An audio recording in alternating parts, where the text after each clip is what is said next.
উযু ভঙ্গের কারণ কতটি? উযু ভাঙার কারণ 7টি। কি কি? 1 নম্বরে পায়খানা বা প্রস্রাবের রাস্তা দিয়ে কোনো কিছু বের হওয়া। 2 নম্বর মুখ বড় বমি করা। 3 নম্বর শরীরের ক্ষত স্থান হইতে রক্ত, পুঁজ বা পানি বের হয়ে গড়ি পড়া।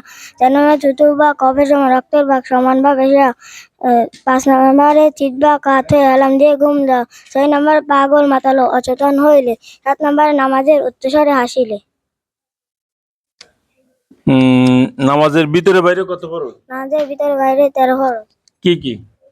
বাইরে বাইরে কয় বাইরে ফরজ? বাইরে 7 ফরজ। ভিতরে? ভিতরে 6 ফরজ। ভিতরে 6 ফরজ বলো তো?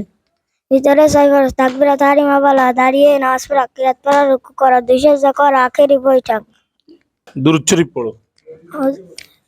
দুরূদ শরীফ। আল্লাহুম্মা সাল্লি আলা মুহাম্মাদি ওয়া আলা আলি মুহাম্মাদ কামা সাল্লাইতা আলা ইব্রাহিম ওয়া আলা আলি ইব্রাহিম ইন্নাকা হামিদুম মাজিদ।